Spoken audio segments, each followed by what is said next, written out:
Bonjour à tous et bienvenue dans ce monde ensanglanté que sont les cryptos, les NFT et les jeux blockchain. Car oui, vous l'avez vu, le marché crypto a décidé de faire un gros retracement, emportant avec lui une multitude d'âmes égarées, dont bien sûr beaucoup de nouveaux arrivants qui avaient eu l'outrecuidance d'ouvrir des positions en levier. Donc forcément, à l'arrivée, on a un bain de sang, mais forcément, le malheur des uns fait le bonheur des autres, et on peut aussi se dire que c'est une nouvelle vague d'opportunités, et que peut-être on peut choper du coup du AXS, du Gala, du Ronin, avec des discounts allant de 10 à 20%, voire même de 30 à 40% sur le mois en cours. Donc voilà, moi je pense qu'il y a toujours des opportunités, tout le temps, qu'il faut jamais all-in, faut toujours garder un peu de liquidité pour ce genre de moment, mais je pense aussi que des fois le mieux, c'est carrément d'aller prendre l'air, de prendre de la distance, de pas forcément regarder son portefeuille quand il y a des gros mouvements comme ça, et de se concentrer surtout sur le positif. Le positif, c'est par exemple d'écouter une chanson qui a été créée spécialement pour vous par un gars de la commu. Incroyable, on se met en live, en direct, ensemble, les 25 premières secondes, c'est parti.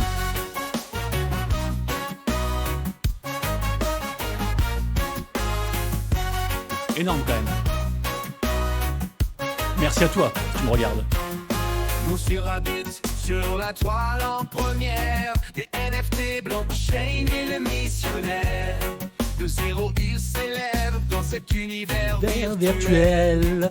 Voilou, le positif, c'est aussi de recevoir un message de la part du CEO de la blockchain Ternois pour vous annoncer qu'il offre à votre commu un NFT de la collection Mofu Mofu Music Caravan. J'ai évoqué ce mint hier, c'était un free mint quand même qui a un floor price actuel, un prix plancher à 0,27 Ether, donc environ 900 balles. Donc vraiment, merci beaucoup à lui. Ce NFT sera offert aux holders de mes NFT. Parce que oui, j'ai une collection NFT dont les plus fidèles de la commu se sont emparés avec un floor price actuel à 0,049 Ether et entre autres différents avantages qui sont liés à mes différents partenariats. J'offre de ma poche tous les mois 0,1 ETH plus l'argent que je gagne grâce aux vues YouTube. Et donc, je suis aussi très content de pouvoir aussi faire croquer sur des projets comme ça que j'aime beaucoup. Le projet Mofu Mofu, c'est un très gros projet qui est backé par des gros studios japonais. Donc franchement, trop cool. Plus d'infos dans mon Discord. Et enfin, bien sûr, le positif, ça peut aussi être de s'abonner et de regarder les vidéos de la première chaîne d'actualité quotidienne qui parle de NFT et de jeux blockchain. Tous les jours, en un petit quart d'heure, vous saurez tout. Activez aussi la cloche. Allez, c'est parti pour les actus. Let's go! Sachez tout de même, avant qu'on commence, que la vidéo du jour est réalisée en collaboration avec le site d'information gratuit et dispo en français Crypto News.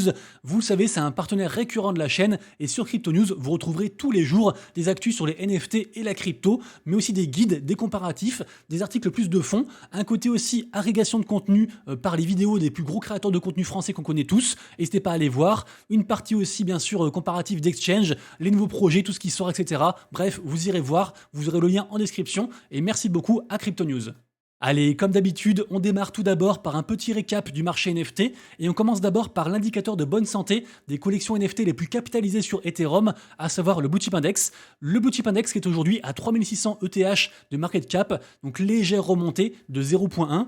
Aujourd'hui, on a un sentiment de marché à 46, des volumes à peu près comme hier à 48 millions et par contre un market cap global, donc tout blockchain confondu, tout NFT confondu, à 73,8 milliards de dollars. Le focus reste bien sûr les NFT sur Bitcoin, les NFT ordinales. Et d'ailleurs, le top 3 des NFT qui ont fait le plus de volume depuis hier sont tous des NFT, des inscriptions ordinales, qui sont d'ailleurs quasiment les mêmes depuis plusieurs jours. Vraiment, le focus est quasiment que sur ordinal. Et même avec la baisse du Bitcoin, le focus reste quand même très important et ils connaissent pas trop la crise. En 1, on a Runestone, c'est un petit peu le projet phare actuellement, donc le projet de Leonidas, avec un floor price à 0,077 Bitcoin. En 2, on a le projet un petit peu précurseur sur le côté Rune, qui va après basculer justement sur ce protocole Rune dès le halving dans environ une semaine, le projet Rune Pups avec son token qui est en train d'exploser et les NFT à 0, quasiment 0,18 Bitcoin, c'est juste incroyable. Et en troisième position, on a la collection NFT sur Bitcoin de Puppet Fou, donc Bitcoin Puppet avec un floor price, un prix plancher à 0,444 Bitcoin. Le NFT le plus cher vendu depuis hier, c'est le CryptoPunks numéro 3300 à 148 000 dollars. Mais en vrai, c'est sûrement ce NFT ici, le NFT de l'artiste Xcopy, qui a été acheté par nul autre que Cosmo Di Medici, qui est en fait le nom d'artiste du rappeur Snoop Dogg. Et donc il a acheté ça, alors on ne sait pas, d'ailleurs le prix est mystérieux. Par contre, ce qu'on sait, c'est qu'en janvier 2022, ce NFT avait été acheté 1600 Ether, donc environ 5 millions de dollars, Donc évidemment, le prix se compte sûrement en millions de dollars, mais il n'a pas été communiqué. Et d'ailleurs, cette image, cet art qui a été repris par le grand artiste NFT Beeple, parce que justement, il illustre à la perfection l'ATH, le all-time high. D'ailleurs, c'est le nom de l'œuvre et c'est exactement ce qu'on vit actuellement. Donc du coup, c'est un double coup marketing entre guillemets, on va dire ça comme ça. Et d'ailleurs aussi, parmi les grands gagnants de la journée, on aurait pu citer cette collection-ci, la collection Mutatio, qui est justement en fait la collection de Xcopy qu'il a lancée sur Base il n'y a pas si longtemps que ça, en mode open edition. Donc tout le monde pouvait en minter autant qu'il voulait pendant un court laps de temps. Et donc là, c'est monté à 10,50 $, alors que c'était encore, je crois, environ 3-4 dollars il y a 48 heures. Et parmi d'ailleurs aussi les grands perdants, comme ça on fait un grand gagnant, un grand perdant, on aurait pu citer la collection NFT qui était très hypée, qui s'appelle Ink sur Bitcoin, et qui, en fait, on se demande si c'est pas du coup un rug, si c'est pas une escroquerie. On est retombé là à 0,012 Bitcoin, ce qui reste un prix assez décent, mais c'est vrai qu'il se passe pas grand chose, et on a un peu l'impression qu'ils ont juste levé beaucoup d'argent, et que derrière il y a rien. Et d'ailleurs la team s'est justifiée en disant non, c'est pas un rug, c'est pas une arnaque, mais en fait le projet Ink n'a strictement rien promis, si ce n'est de l'art. Donc c'est un peu, comment dire, ils sont un peu sneaky sur ce coup-ci. Affaire à surveiller en tout cas. Et bien sûr, je vous rappelle que ce tweet récap NFT, je le fais tous les matins vers environ 11h, sauf le dimanche, donc n'hésitez pas à checker tout ça. D'ailleurs, tweet qui est soutenu par le projet Happy Marmot, petite dédicace à eux, et puis nous on attaque les actus. Au niveau des actus, on commence par des collections NFT qu'il faut impérativement surveiller. C'est les collections NFT de Trump. Trump a gagné beaucoup d'argent grâce à ces NFT. Et là, en fait, il a différents déboires avec la justice. Donc forcément, ces NFT ont plongé. Ils disent là de quasiment 99%. Par contre, imaginons que Trump devienne président ou juste a des bonnes nouvelles. Ça peut aussi engendrer une rehausse de ces NFT. Donc ça reste bien sûr une collection à surveiller.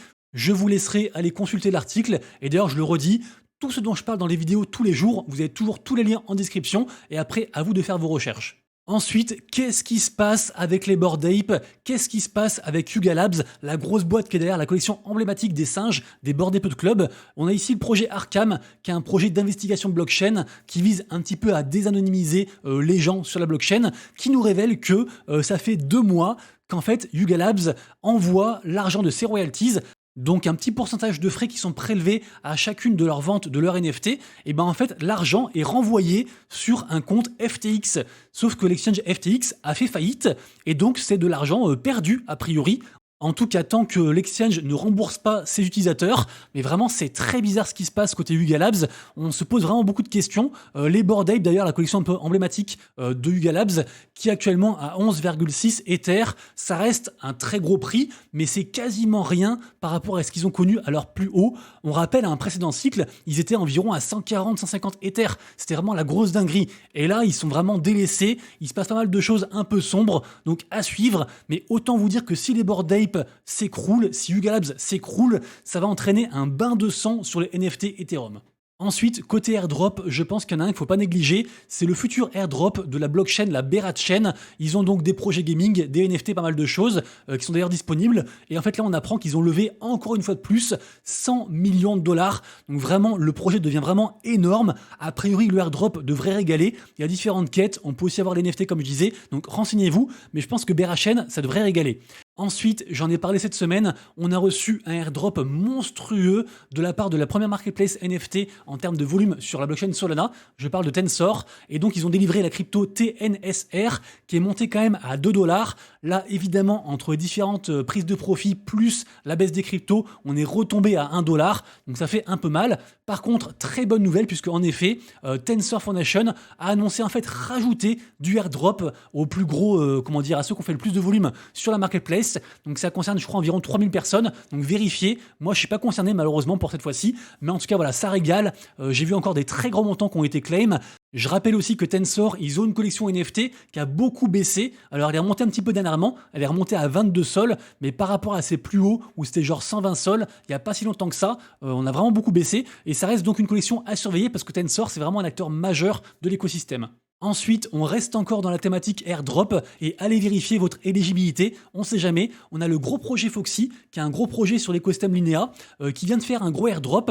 Alors, ça concerne évidemment les gens qui sont sur Linea, mais aussi des gens sur Ethereum, notamment apparemment 100 000 wallets qui ont été plus ou moins tirés au hasard parmi ceux qui avaient fait au moins un swap, un échange de crypto avec leur wallet MetaMask. Allez, encore un autre, cette fois-ci pour les possesseurs de NFT d'Originals, donc les inscriptions sur la blockchain Dogecoin. Donc c'est un peu la même chose que Ordinal sur Bitcoin, mais là du coup c'est sur Dogecoin. Et donc après avoir reçu un premier airdrop de Runestone version d'Original, qui vaut d'ailleurs pas grand-chose, cette fois-ci du coup autre collection Mini Doge, qui va aussi offrir pareil du airdrop à ceux qui ont des NFT sur Dogecoin. Donc n'hésitez pas du coup à checker tout ça, on ne sait jamais. Peut-être que si Elon Musk un jour propulse le Dogecoin sur Twitter, peut-être que ces NFT auront de la valeur, je sais pas, mais pour l'instant les gens s'en fichent un petit peu, le focus reste encore sur Bitcoin. Info suivante, je l'ai évoqué hier, ça y est, on a la date du mint de Mad Scientist, la première collection NFT sur Osmosis. Ce sera donc le 16 avril à 17h UTC, donc 19h heure française. Par contre, pour minter un NFT, ça coûte quand même $110 et il faut 10 tokens, donc $1100. Et l'idéal, c'est d'avoir 2 NFT pour après engendrer en fait des rendements via différents mécanismes. C'est donc assez compliqué de se positionner à l'heure actuelle, mais ça reste bien sûr un projet à surveiller impérativement. Également aussi une future collection à surveiller, une collection pré-rune, donc ça veut dire une collection NFT en mode ordinal qui après basculera sur, on imagine, un airdrop de token rune, donc avec cette grosse tendance actuelle. Et en fait ici on parle du projet de Cyberkongs. Cyberkongs à la base c'est un gros projet NFT sur Ethereum, c'est vraiment des OG, ils sont là depuis très longtemps, ils sont costauds, ils ont aussi en partie migré sur la blockchain gaming qui s'appelle Ronin, qui est la blockchain du précurseur des Play to Earn, qui s'appelle Axie Infinity. D'ailleurs, ils ont un de leurs modes Play to Earn qui s'appelle le Play and Collect, Cyberkongs, qui se passe sur Ronin et qui marche bien. Et donc là, nouvelle initiative très intéressante puisque donc ils se lancent sur le côté ordinal avec une collection donc pré-rune. Ce sera une affaire à suivre. Sûrement que le mint sera avec leur token Banana. Mais vraiment, Cyberkongs, ils osent faire des choses et c'est un truc qu'il faut surveiller aussi. Et enfin, troisième collection à surveiller, la nouvelle collection issue donc de la collaboration entre le Red Bull Racing Club et l'exchange Bybit. Donc ça s'appelle les Velocity Pass numéro 2, parce que rappelez-vous, il y avait une édition numéro 1, les gens avaient reçu différentes œuvres grâce au fait d'être possesseurs de ces NFT. Du coup, en fait, avec l'édition 2, la 1 vaut plus rien, elle s'est complètement écroulée. D'ailleurs, elle est parmi les top losers aujourd'hui. Et la 2, actuellement, vaut 0,8 Ether au floor price, au prix plancher. Ce qui est intéressant, c'est que cette collection, en fait, fait partie intégrante d'une nouvelle technologie, une nouvelle façon de faire des NFT sur Ethereum, avec la norme DN404. Donc, ces NFT, en gros, sont backés par une crypto, pour faire très court. Et donc, on imagine aussi, pareil, comme pour la première édition, que les holders de NFT vont aussi pouvoir avoir différentes œuvres parmi les plus grands artistes à l'heure actuelle, donc pareil aussi à surveiller. Et enfin, dernière info générale, c'est ce week-end que sort l'Early Access pour mater le premier film des studios Galafilm. Galafilm, c'est une filiale de Gala Games, qui est à la base une grosse boîte de jeux vidéo Web3. Et donc, ils ont fait ce film RZR. Ça sort donc ce week-end. Hâte d'avoir un peu les retours des gens qui vont regarder ça. A priori, du coup, pour avoir accès, il fallait acheter donc des NFT nodes liés à ce projet-ci. À voir comment ça se passe. Sachez aussi que si on n'a rien acheté, on peut quand même avoir accès à un espèce de petit mini-film de 9 minutes qui raconte un peu comment ça s'est passé, cette histoire du coup de création de film. Et si quelqu'un parmi vous le regarde, je prends votre retour avec plaisir, soit dans les commentaires YouTube, soit directement dans notre Discord, qui je le répète est gratuit et ouvert à tous. En tout cas, hâte d'en savoir plus. Côté jeu blockchain, allez lire ce rapport, c'est très intéressant. C'est un rapport issu d'une collaboration entre DappRadar et la Blockchain Game Alliance. Et en fait, c'est un peu un récap de tout ce qui s'est passé pendant le premier quarter 2024, donc de janvier à avril. Et donc, on apprend que l'industrie du gaming version Web3, c'est quand même 30% de tout ce qui se passe sur le Web3. Donc, c'est quand même très conséquent. On a aussi 2 millions de wallets actifs tous les jours côté gaming. Également aussi, on apprend que Polygon est un peu le grand gagnant côté gaming. Ensuite, le jeu qui a engendré le plus d'utilisateurs uniques par wallet, ce serait Alien Worlds sur Wax, avec quasiment 10 millions de wallets actifs, assez fou. Axie Infinity n'est pas en reste, avec aussi pareil une très grosse perf en termes de volume sur la marketplace NFT. D'ailleurs, Ronin est aussi un peu un gros acteur de cette première partie de l'année. Donc allez lire tout ça, c'est très intéressant. Et c'est souvent aussi comme ça qu'on peut un peu déduire aussi ce qui va arriver prochainement en regardant un petit peu le passé. Ensuite, on a un jeu super sympa qui va arriver sur l'écosystème, sur la blockchain Arbitrum. Ce jeu s'appelle Smallbound. C'est un jeu un peu un mix entre un RPG et un jeu de farming. Ça m'a l'air vraiment très quali. En tout cas, j'aime beaucoup. À la base, du coup, ce projet est propulsé par le groupe qui s'appelle Treasure, la DAO Treasure, qui est un peu, entre guillemets, aussi une marketplace qui regroupe un peu tout ce qui est côté gaming sur Arbitrum. Et évidemment aussi, c'est lié à la collection NFT Small Brain, qui est pour moi une très belle collection NFT. S'il fallait nommer une seule collection NFT en tant que blue chip, en tant que meilleur NFT sur Arbitrum, eh ben je pense que ce serait du coup Small Brain. Il y a aussi des lands et qui ont d'ailleurs pas mal augmenté hier, suite donc à l'arrivée de ce projet Smallbound. Ce qui est intéressant, c'est que le projet n'est pas encore sorti. Par contre, le côté farming, entre guillemets social, lui, est sorti. Donc il y a différentes quêtes, c'est pas trop long. On peut aussi bien sûr référer des gens et gagner donc du INSPO. Donc je ne sais pas trop à quoi ça sert pour l'instant, soit du contenu in-game, soit un airdrop de token, mais bon c'est gratuit, ça prend 30 secondes et le projet est vraiment quali, donc n'hésitez pas du coup à retrouver le lien en description. Également aussi, un peu dans le même système, on a le projet Spellborn, qui est donc un ancien projet qui a rename, c'est un Pokémon-like, et pareil aussi, le projet arrive très bientôt, et donc à cette occasion-ci, ils ont aussi sorti donc une sorte de dashboard social, on a des quêtes à faire tous les jours, on tire une roue, et donc on gagne directement des objets in-game, pour ce projet-ci, et ce projet a levé encore pas mal d'argent. Ils ont aussi une collection NFT qui est ici, les Spellborn Appartements à 0,24 Ether, et je pense que c'est un projet qui pourrait performer à moyen court terme, donc à surveiller. Également aussi un projet que j'aime beaucoup, et qui a réussi à survivre pendant tout ce bear market, c'est le projet Chrono World, qui depuis va être incubé par CDFI, donc a priori ça devrait bien marcher. Il y aura aussi bien sûr un token, et dès maintenant en fait ils ont fait un mode un peu comme le jeu Only Up, qui avait très bien marché à l'époque sur Twitch, rappelez-vous, tout le monde ne jouait qu'à ça. Donc je le répète, c'est pas la version finale du jeu, là c'est juste un pré-jeu, un début de quelque chose en fait, qui permet donc de se qualifier à la fois pour jouer au jeu, et à la fois aussi bien sûr pour une campagne de récompense, avec peut-être aussi du airdrop à la clé. Donc pareil aussi, n'hésitez pas à tester tout ça. Ensuite, dans une semaine, le mode Play for Rewards de l'immense projet Star Atlas, pour moi c'est le plus gros projet sur la blockchain Solana, va arriver. Donc du coup par rapport à leur mode Surge, ici on a des images, et donc a priori voilà on pourra jouer au jeu en gagnant quelque chose, et c'est très attendu. Donc j'en parle un peu avant pour être sûr de ne pas le louper. Ensuite, si vous aimez les jeux de Fantasy League, comme par exemple Sorare pour le football, Ovalie pour le rugby, etc. Et si vous kiffez le vélo, et bah sachez que Side Limit va arriver, donc un jeu de Fantasy League sur le cyclisme. Ils viennent d'annoncer une levée de fonds de 250 000 $, donc a priori le projet verra le jour. Et pour terminer, on passe sur l'écosystème Blast, donc un layer 2, et donc bravo à ceux qui ont minté le projet Skelly. Skelly, c'est justement donc le projet NFT du jeu Captain and Company. Apparemment, ça marche bien.